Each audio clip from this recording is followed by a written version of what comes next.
Hello views, welcome to iDream media.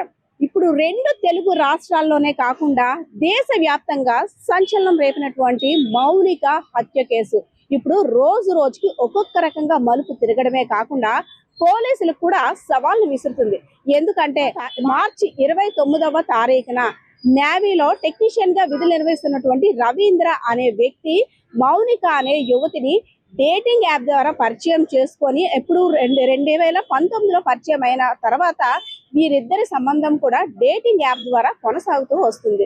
So అందులో భాగంగానే మార్చి 29న తను ఉన్న ఫ్లాట్ కి రప్పించుకొని అక్కడ జరిగిన గొడవ కారణంగా ఇద్దరికి వాగ్వివాదం చోటు చేసుకోవడంతో కోపంతో రగిలిపోయినటువంటి రవీంద్ర మౌనికాని ముక్కలు ముక్కలుగా హత్య చేసిన ఘటన తీవ్ర సంచలనమే రేపింది. అంతేకాకుండా ఏదైతే ఆదివారం హత్య చేశాడో సోమవారం సీన్ రీకన్స్ట్రక్షన్ లో భాగంగా విశాఖపట్నం గాజువాక పోలీసుల ఆధ్వర్యంలో అంతా కూడా సీన్ రీకన్స్ట్రక్షన్ లో భాగంగా తను ఉన్న ఫ్లాట్ కి అదే విధంగా సింహాచలంలో ఉన్నటువంటి అడివరానికి కూడా వెళ్ళి తను ఏ విధంగా చంపాడు, ఫ్రిడ్జ్ లో ఏ పార్ట్స్ పెట్టాడు, తను ఎలా చంపాడు అన్ని విషయాలు కూడా సీన్ రీకన్స్ట్రక్షన్ లో భాగంగా తెలియజేశాడు.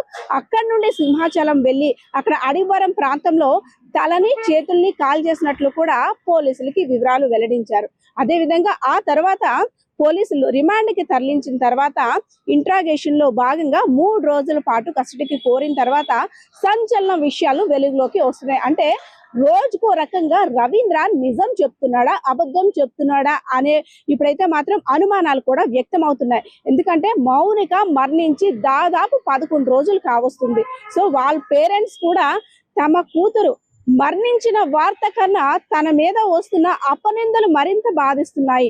డేటింగ్ యాప్ ద్వారా పరిచయమైనటువంటి మా అమ్మాయి డబ్బుల కోసం డిమాండ్ చేస్తుందంటూ, అదే విధంగా తన క్యారెక్టర్లెస్ అంటూ అనేక రకాలుగా మా అమ్మాయిని అందరూ అంటుంటే మా మనసులు ఎప్పుడో చనిపోయాయి, మా అమ్మాయి చనిపోయిన బాధ కన్నా ఈ మాటలు మరింత మమ్మల్ని బాధ పెడుతున్నాయి అంటూ కూడా మీడియా ముందుకు వచ్చి తమ యొక్క గోడను వెళ్ళబుచ్చుకున్నాయి. అంతేకాకుండా 11 రోజులు కావస్తున్నా అసలు నిందితుడికి శిక్ష పడకపోగా ఇంకా ఆ హత్య వెనకాతల ఎవరెవరు ఉన్నారో వాళ్ళని కూడా బయటకు తీసుకురాలేకపోతున్నారు అంటే అటు ప్రజా సంఘాలు అదే విధంగా కుటుంబ సభ్యులు కూడా ఆందోళన వ్యక్తం చేస్తున్నారు. అయితే ఇప్పుడు వరకు మనకి తెలిసిన విషయం ఏంటంటే రవీంద్ర ఆ రోజు సీన్ రీకన్స్ట్రక్షన్ లో చెప్పిన విషయాలు ఏంటంటే మౌనిక తన ఫ్లాట్ కి వచ్చినట్టు, ఇద్దరికి కూడా ఒక ఐడి కార్డు కోసం గొడవ జరిగినట్టు, ఐడి కార్డు కోసం జరిగిన గొడవలో తను బలంగా మౌనిక నోరు ముక్కు మోయడంతో తన ప్రాణాలు కోల్పోయిందని, అదే విధంగా అప్పుడు ఏం చేయాలో తెలియని పరిస్థితుల్లో ఆన్లైన్ ద్వారా కత్తులు ఆర్డర్ చేసుకొని ఆ బాడీ పార్ట్స్ అన్నిటిని కూడా ఫ్రిడ్జ్ లో పెడదాము తర్వాత తరలిద్దాం అనుకునే లోపు తనకి అక్కడ అవకాశం లేకపోవడం వల్ల కొన్ని పార్ట్స్ ని బయటకు తీసుకువెళ్లి దహనం చేశాను అని పోలీసులకి చెప్పాడు. సో అంతవరకు బానే ఉంది. మళ్ళీ ఇప్పుడు మరికొన్ని కొత్త విషయాలు అయితే వెలుగులోకి వచ్చాయి. మౌనికాని రవీంద్ర హత్య చేసింది తన ఫ్లాట్ లో కాదంట. తన స్నేహితుడు అంటే ఎవరైతే రవీంద్ర యొక్క ఫ్లాట్ ఉందో ఆ ఫ్లాట్ కి కూతవేటు దూరంలో తన ఫ్రెండ్ ఫ్లాట్ కి తీసుకెళ్లి మాట్లాడడం కోసం పిలిపించి అక్కడ జరిగిన గొడవ కారణంగా మౌనికాని హత్య చేసినట్టు పోలీసులకి చెప్తున్నాడు. అయితే ఇక్కడ కొన్ని క్వశ్చన్స్ కూడా రేజ్ అవుతున్నాయి, అది పోలీసులకి అదే విధంగా మౌనిక యొక్క కుటుంబ సభ్యులకి. ఈ కేసులు ఫస్ట్ నుండి కూడా ఫాలోఅప్ చేస్తున్న మీడియా పర్సన్స్ కే కావచ్చు ప్రజలందరికీ కూడా అసలు మౌనిక అదే విధంగా రవీంద్ర ఆ ఫ్లాట్ కి వెళ్ళిన విషయం ఎవరైతే రవీంద్ర యొక్క ఫ్రెండ్ ఉన్నాడో ఆయనకి తెలుసా? కేవలం రవీంద్ర మాత్రమే ఈ హత్య చేశాడా? రవీంద్ర ఒక్కడే అతి కిరాతకంగా నరరూప రాక్షసుల్లాగా ముక్కలుగా కట్ చేసి సూట్ కేసులో పెట్టడం సాధ్యమైందా? లేదు ఇంకెవరైనా సహాయం తీసుకున్నాడా? లేదు ఇంకెవరైనా తనకి గైడ్ చేశారా? అక్కడ జరిగిన హత్య గురించి ముందే తన స్నేహితులు తెలుసా? ఇలాంటి అనేక క్వశ్చన్స్ కూడా ఇంకా ఆన్సర్ తెలియాల్సి ఉంది. అయితే రవీంద్ర చెప్పిన దాన్ని బట్టి నా ఫ్రెండ్ కి ఈ విషయం ఏమీ తెలీదు, మా ఇద్దరం ప్రైవసీగా మాట్లాడుకోవడానికి మాత్రమే మౌనికాని రమ్మన్నాను, అక్కడ నా ఐడి కార్డు తీసుకుంది కాబట్టి అక్కడ జరిగిన గొడవలో ఇదంతా చేశాను. అయితే అక్కడ నుండి సూట్ కేసులో పెట్టేసి ఆ సూట్ కేసుని మా ఇంటికి ఏదైతే నా ఫ్లాట్ ఉందో నా ఫ్లాట్ కి తీసుకొచ్చాను, అక్కడ బాడీ పార్ట్స్ అన్నిటిని కూడా కొన్ని ఫ్రిడ్జ్ లో పెట్టాను, కొన్ని సింహాచలం వైపు తీసుకెళ్లి అక్కడ దహనం చేశాను అన్నా. అయితే పోలీసులు కూడా గమనించింది ఏంటంటే మౌనిక ఏదైతే రవీంద్ర ఫ్లాట్ కి వచ్చినట్టు సీసీ కెమెరాలో ఎక్కడ నమోదు కాలేదు, ఆ చుట్టుపక్కల ఎక్కడ మౌనిక కదలికలు కూడా కనబడలేదు. కానీ మౌనికని ఇక్కడే చంపానని చెప్పడంతో సరే నిందితుడు నేరాన్ని అంగీకరించాడు కాబట్టి ఇలా అనుకుందాం అనేసి ఆ రోజుకి ఆ ప్రెస్ మీట్ ద్వారా అలా తెలియజేశారు. సో ఇప్పుడు కుటుంబ సభ్యులు, అదే విధంగా మౌనిక యొక్క కుటుంబ సభ్యులు చేస్తున్న ఆందోళన ఏంటంటే, మా అమ్మాయిని ఇంత కిరాతకంగా చంపాడు, తను డబ్బుల కోసం డేటింగ్ యాప్ ద్వారా పరిచయం అయిందని అంటున్నాడు, డబ్బులు డిమాండ్ చేసింది అంటున్నాడు.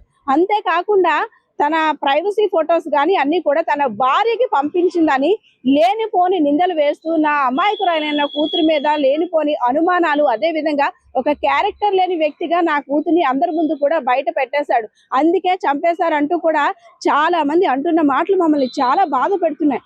ఎందుకంటే చిన్నప్పటి నుండి కూడా కష్టపడి మా నలుగురం కూడా ఒక మాట మీద ఉండి మా జీవితాన్ని ఇప్పుడు తీసుకొని వచ్చాం. నా కూతురు ఒక ఈవెంట్ ఆర్గనైజింగ్ చేయడమే కాకుండా ప్రైవేట్ గా బ్యాంక్ లో అవుట్ సోర్సింగ్ ఎంప్లాయీగా చేస్తుంది. అంతేకాకుండా తన కాళ్ళ మీద తన నిలబడే టాలెంట్ ఉన్న అమ్మాయికి వేరే వ్యక్తిని బెదిరించి డబ్బులు తీసుకోవాల్సిన అవసరం ఏముంది? ఒకవేళ ఇన్ కేస్ అలానే జరిగినట్టయితే తన ఐడి కార్డు కూడా తీసుకుంది అని ఒకవేళ అనుకుంటే ఆ రవీంద్ర అనే వ్యక్తి పోలీసులకి కంప్లైంట్ చేసి అప్పుడు ఫర్దర్ యాక్షన్ నా కూతురు మీద తీసుకోవాల్సింది. అంతేకాని ఈ కారణాలు చెప్పి నా కూతురుని అతి కిరాతకంగా చంపిన రవీంద్రన్ అయితే మాత్రం తప్పకుండా న్యాయస్థానం శిక్షించాలి అని అయితే మాత్రం పేరెంట్స్ కూడా ఆందోళన వ్యక్తం చేస్తున్నారు. అంతేకాకుండా సరైన పద్ధతిలో ఇంట్రాగేషన్ కూడా పూర్తి చేసి అసలైన నిందితులు రవీంద్ర కాకుండా ఇంకా తోటి ఫ్రెండ్స్ కూడా ఇంకెవరున్నారో ఈ కేసులో ఎవరెవరైతే ఇన్వాల్వ్ అయ్యి ఉన్నారో వారందరూ కూడా కంపల్సరీగా శిక్ష పడాలని అయితే మాత్రం కుటుంబ సభ్యులు ప్రభుత్వాన్ని వేడుకుంటున్న పరిస్థితి కూడా కనిపిస్తుంది. సో ఇదే అంశానికి సంబంధించి విశాఖపట్నం జిల్లాలో ఉన్నటువంటి గాజువాక సిఏ పార్థ సారథి కూడా నిన్న ఒక వీడియో రిలీజ్ చేశారు. రవీంద్ర ఏదైతే చెప్పాడో తన ఫ్లాట్ లో హత్య చేయలేదు, తన యొక్క ఫ్రెండ్ ఫ్లాట్ లో హత్య చేసి బాడీ పార్ట్స్ ఇక్కడికి తరలించినట్లు ఆ విషయాన్ని కూడా సిఏ పార్థ సారథి ఏం చెప్తున్నారో కూడా చూద్దాం వీడియోలో. గత నెల 30వ తారీఖు మౌనిక హత్య కేసులో నేవీ ఉద్యోగిని పోలీస్ కస్టడీలో తీసుకున్నాము. అందులో విచారణలో భాగంగా అతను కొత్త విషయాలు ఏం చెప్పాడంటే, మనకు సీసీ ఫుటేజ్ ఆధారంగా కూడా మేము క్రాస్ చెక్ చేయగా హత్య అనేది వాళ్ళ మిత్రుడు ఇంట్లో చేశాడు.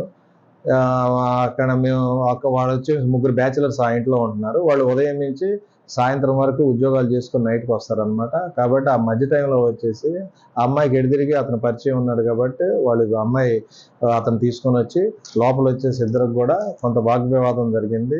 ఆ వాగ్వివాదంలో ఆ అమ్మాయిని చంపేసి తర్వాత ట్రాలీ బ్యాగ్ అనేది తన రూమ్ నుంచి తీసుకొని వచ్చేసి దాంట్లో వేసుకొని మళ్ళీ దగ్గరలో వచ్చేసి ట్రాలీ బ్యాగ్లో ఉన్న 100 మీటర్స్లో ఉన్న తను రెంట్కుంటున్న ఫ్లాట్లో తీసుకెళ్ళేసి ఆ బాడీని డిస్పోజ్ చేద్దామని చెప్పేసి పార్ట్స్గా డివైడ్ చేశాడు. ఇందులో భాగంగా అతన్ని ఈరోజు కోర్టులో హాజరుపరిచి మళ్ళీ కూడా జైలుకి రిమాండ్కి పంపించేశారు.